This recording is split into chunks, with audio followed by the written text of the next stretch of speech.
যে রোজার তাৎপর্য এবং গুরুত্ব সম্পর্কে আমরা আগে আপনার কাছ থেকে জানতে চাই। ইন্নাল হামদুলিল্লাহ ওয়াসসালাতু ওয়াসসালামু আলা রাসূলিল্লাহ বাদ। আল্লাহ তাআলা পবিত্র কোরআন মাজিদে রোজার তাৎপর্য তথা কেন তিনি সিয়াম ফরজ করেছেন এ প্রসঙ্গে তিনিই বলেছেন, ইয়া আইয়ুহাল্লাযীনা আমানু কুতিবা আলাইকুমুস সিয়াম কামা কুতিবা আলাল্লাযীনা মিন ক্বাবলিকুম লাআল্লাকুম তাত্তাকুন।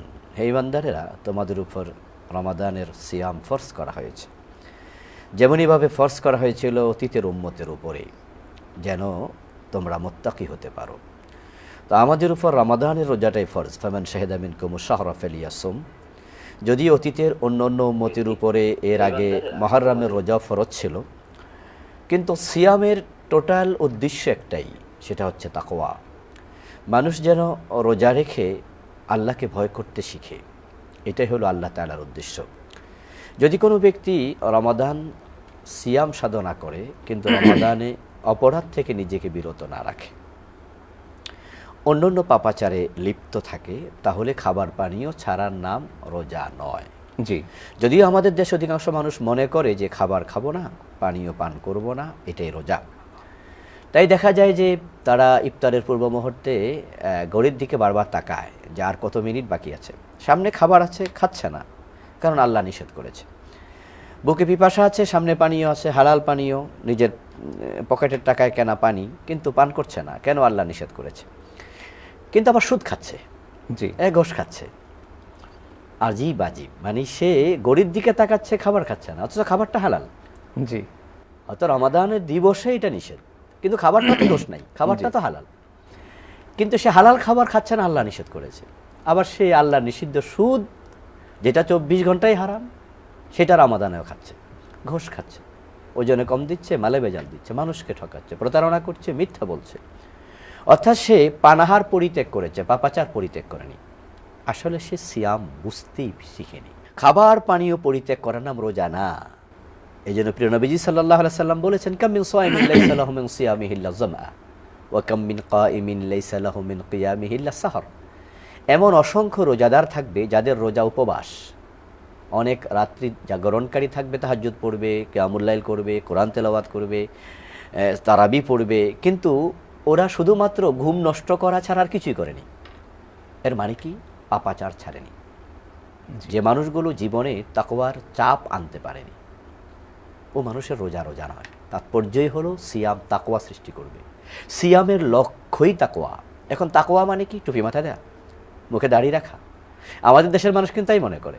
এজন্য কেউ যদি মাথায় টুপি দিয়ে, হাজি রুমাল দিয়ে, হাতে একটা তাসবির দানা নিয়ে রাস্তার ডান পাশে হাঁটে, লোকেরা মন্তব্য করবে মুত্তাকি মানুষ। অথচ সুরতের সাথে তাকওয়ার সম্পর্ক নেই। তাকওয়ার সম্পর্ক সুরতের সাথে, চরিত্রের সাথে, কর্মের সাথে। আর সেই সুরতে তাকওয়ার প্রভাব পড়বে, তখন মাথায় টুপি আসবে। এটা নাফল, সুন্নাহ, মুস্তাহাব্বা। মাথা থেকে টুপি আমি যদি খুলে ফেলি, কোনো অসুবিধা নেই, এটা সওয়াব থেকে আমি বঞ্চিত হলাম, এটা সুন্নাহ হলো না। কিন্তু তাকওয়া ছুটে যায় না আমার। গায়ের পাঞ্জাবি খুলে ফেললে তাকওয়া ছুটবে না, কিন্তু সুদ খেলে, ঘোষ খেলে, মিথ্যা বললে, মানুষ ঠকালে, পাপাচার করলে তাকওয়াই ছুটে যাবে। রোজা এসেছে মানুষকে এই অনুভূতি দিতে যে আল্লাহর ভয়ে আমি খাবারটা ছাড়লাম, সে আল্লাহর ভয়ে অন্য পাপাচার ছাড়া উচিত নয়। আল্লাহ দেখছেন, তাই আমি ডুব দিয়ে কিন্তু গোসল করতে গিয়ে পানি পান করছি না। গ্রামের লোকেরা তো ডুব দিয়ে গোসল করে, জি, কেউ পানি পান করে না। আল্লাহ দেখবে তো। ঘরের দরজা বন্ধ করে কেউ খাবার খায় না রোজার দিবসে, কারণ আল্লাহ দেখবে। তো ঘোষ লেনদেনের সময় কি আল্লাহ দেখবে না? অবশ্যই। যখন রাতের বেলায় প্যাকেজিং করা হচ্ছে মাল, তখন 1000 কিলোগ্রামের জায়গায় 900 কিলোগ্রাম দেওয়া হচ্ছে, 100 যে কম দেয়া হলো, তখন কি আল্লাহ দেখবে না? অবশ্যই। তো শুধুমাত্র কি খাবার খাইলে দেখবে আর পানি পান করলে দেখবে রোজার দিবসে?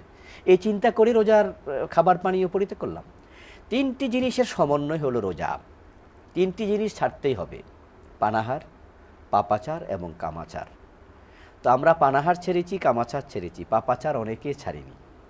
আর যদি এটাই হয়, কালান নবী সাল্লাল্লাহু আলাইহি ওয়াসাল্লাম, মান লাম ইয়াদা কাওলা যুর ওয়া আমালা বিহি ফালাইসা লিল্লাহি হাজাতুন ফি আন ইয়াদা তাআমাহু ওয়া শারাবাহু। নবীজি সাল্লাল্লাহু আলাইহি ওয়াসাল্লাম বলছেন, যে ব্যক্তি খাবার পানীয় পরিত্যাগ করলো, কিন্তু সে পাপাচার, মিথ্যাচার পরিত্যাগ করলো না, মিথ্যার ব্যাসাতি পরিত্যাগ করলো না, তার খাবার এবং পানীয় পরিত্যাগ করার কোনো প্রয়োজন আল্লাহ নেই। বিশ্ববিখ্যাত মুফাসসির আল্লামা কাজী নাসিরউদ্দিন বাইজাবি রাহিমাহুল্লাহ একটি চমৎকার মন্তব্য করেছেন। তিনি বলছেন, লাইসাল মাকসুদ মিন শারঈয়াতিস সাওম নাফসাল জু'i ওয়াল আতশ বাল মা ইয়াতবাহু মিন কাসরি শাহওয়াত ওয়া তাতবি'in নাফসিল আম্মারা লিন নাফসিল মুতমাইন্না ফাইযা লাম ইয়াহসুল যালিক লা ইয়ানজুরুল্লাহু ইলাইহি নাজারাল কবুল। তিনি বলছেন যে আল্লাহ তাআলা খাবার এবং পানীয় পরিত্যাগ করে মানুষ কষ্ট পাবে, ক্ষুধা এবং পিপাসায় যাতনা দেওয়ার জন্য রোজা ফরজি করেননি। রোজার উদ্দেশ্য হচ্ছে নফসে আম্মারাকে নিয়ন্ত্রণ করতে শেখা। জি। নফসে আম্মারা খাবার চায়, আমি খাবো না। ঠিক নফস সুদ খেতে চায়, গোশ খেতে চায়, মানুষকে ঠকাতে চায়, দুনিয়ামুখী হতে চায়, সিনেমা দেখতে চায়, নাটক দেখতে চায়, পরনারীর প্রতি তাকাতে চায়, এটা নফসের চাহিদা। জি। তো যে আল্লাহর ভয়ে আমি নফসকে বলেছি না খাওয়া যাবে না, সে আল্লাহর ভয়ে আমি বাকি পাপাচারের ক্ষেত্রে একই কথা বলবো, এই পাপ করা যাবে না। যদি এটা অর্জিত হয়, লাআল্লাকুম তাত্তাকুন, আশা করা যায় তাকওয়া অর্জিত হলো। হেভেন টিভি, জান্নাতি আহ্বানী প্রতিক্ষণ।